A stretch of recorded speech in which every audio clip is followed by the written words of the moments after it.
कुरान दुनिया की एकमात्र ऐसी धार्मिक किताब है जिसमें साइंस के बारे में सबसे सटीक बातें लिखी हुई हैं। कुरान में लगभग 6000 से ज्यादा आयतें हैं, जिनमें से 1000 आयतें तो सिर्फ साइंस से रिलेटेड हैं। और दोस्तों, आज की इस वीडियो में कुरान में लिखी साइंसी बातों पर चर्चा होगी। मगर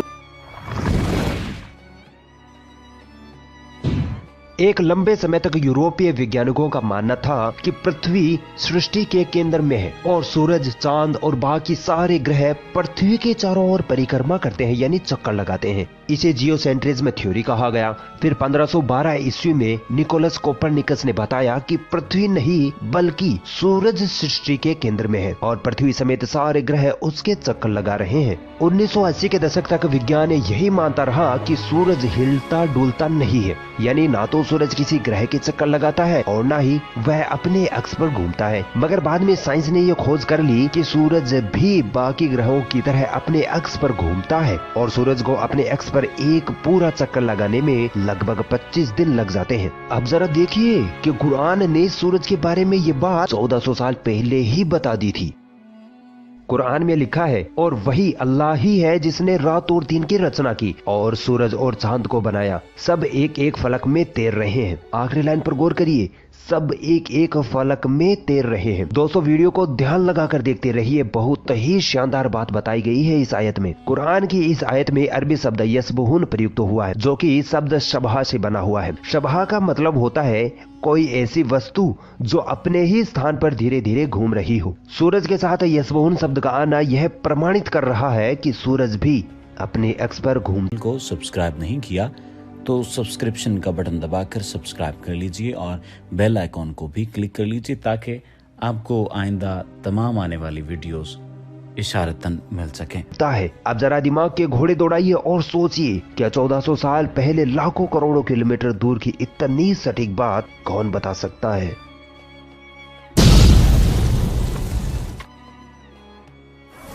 दोस्तों, सूरज का प्रकाश एक रासायनिक प्रक्रिया का नतीजा है जो सूरज के धरातल पर करोड़ों सालों से जारी है। वैज्ञानिकों का कहना है कि एक वक्त ऐसा आने वाला है जब ये रासायनिक प्रक्रिया बंद हो जाएगी और सूरज पूरी तरह से बुझ जाएगा, जिसके कारण धरती पर जीवन समाप्त हो जाएगा। अब जरा कुरान की इस आयत पर गौर करिए, और सूरज वह अपने ठिकाने की तरफ चला जा रहा है। इस आयत में अरबी शब्द मुस्तकिर का इस्तेमाल हुआ है, जिसका मतलब होता है एक निश्चित समय या एक निश्चित जगह। वैज्ञानिक आज कहते हैं कि सूरज एक निश्चित समय के लिए है, एक दिन वह खत्म हो जाएगा। सोचिए, 1400 साल पहले कौन था जिसने सूरज के बारे में इतनी सटीक बात कुरान में लिखी होगी? यकीनन वो मेरा रब अल्लाह ही है। दोस्तों, 80-90 साल पहले दुनिया का सबसे बड़ा सवाल ये था कि ये दुनिया, ये यूनिवर्स वजूद में कैसे आई। फिर अचानक 1931 में एक वैज्ञानिक जॉर्ज लेमेत्रे ने कहा कि ये यूनिवर्स पहले एक सिंगल पॉइंट थी। फिर एक धमाका हुआ जिसकी वजह से ये चांद, सूरज, सितारे, पृथ्वी सब वजूद में आए। फिर कई सालों तक इस पे खूब रिसर्च हुई और इस बात को वैज्ञानिकों द्वारा मान लिया गया कि हाँ, एक धमाका हुआ था जिसकी वजह से ये यूनिवर्स वजूद में आई। फिर इस थ्योरी को नाम दिया गया बिग बैंग, यानी एक बड़ा धमाका। दोस्तों, कायनात की उत्पत्ति का पता तब लगाया गया जब बहुत से आधुनिक उपकरण मौजूद थे, तेज दिमाग वाले वैज्ञानिक मौजूद थे। तो ये कोई ज्यादा हैरान कर देने वाली बात तो नहीं लगती। हैरान कर देने वाली बात तो तब लगे जब इसी बात को 1400 साल पहले ही बता दिया गया हो, जिस वक्त ना कोई उपकरण था, ना कोई टेलीस्कोप और ना ही कोई तेज दिमाग वाला वैज्ञानिक। तो दोस्तों, हैरान हो जाइए क्योंकि ये बात 1400 साल पहले कुरान में बता दी गई थी।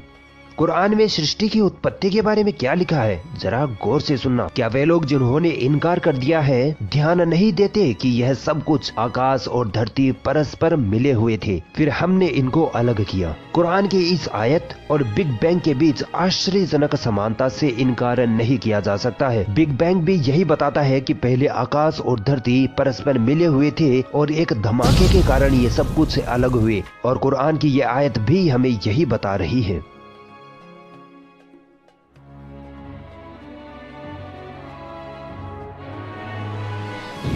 प्राचीन काल में लोगों का मानना था कि जमीन चपटी है, फ्लैट है, और इसी वजह से लोग डर के मारे दूर दूर तक सफर नहीं किया करते थे।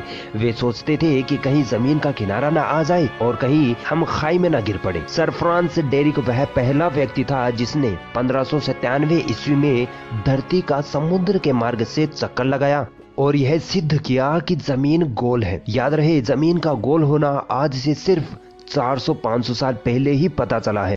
अब आइए देखते हैं पृथ्वी के आकार के बारे में कुरान में क्या लिखा है। कुरान में लिखा है वल अर्द बअद ज़ालिका दहाहा, यानी और फिर हमने जमीन को बिछाया। दोस्तों, यहाँ एक अरबी का शब्द दहाहा प्रयुक्त हुआ है जिसका मतलब होता है शुतुरमुर्ग का अंडा। इससे साफ साफ पता चल रहा है कि पृथ्वी की बनावट एक अंडे के आकार की सी है, यानी कुरान के हिसाब से पृथ्वी गोल है, ना कि चपटी। और आज वैज्ञानिक भी ये मानते हैं कि पृथ्वी की बनावट एक अंडे के आकार की जैसी है।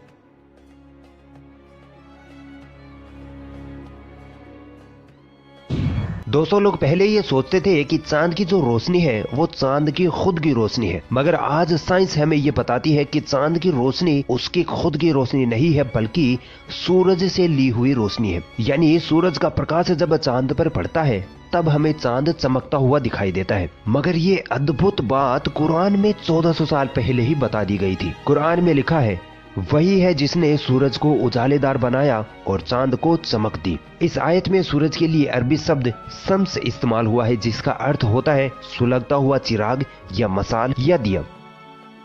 दोस्तों, ये तीनों चीजें ही खुद से रोशनी पैदा करते हैं, तो इससे हमें ये पता चलता है कि सूरज की रोशनी जो है वो सूरज की खुद की रोशनी है। जबकि इस आयत में चांद के लिए अरबी शब्द कमर यूज हुआ है और चांद की रोशनी के लिए मुनीर शब्द का इस्तेमाल किया जाता है जिसका अर्थ होता है बोरोड लाइट, यानी ली हुई रोशनी या रिफ्लेक्टेड लाइट। अब आप सोच सकते हैं कि 1400 साल पहले कुरान फरमाता है कि चांदनी चांद की खुद की रोशनी नहीं है बल्कि सूरज से ली हुई रोशनी है। और आज साइंस भी यही कहती है कि चांद खुद से नहीं बल्कि सूरज की रोशनी के कारण चमकता है। तो तुम अपने रब की किन किन नेमतों को झुठलाओगे?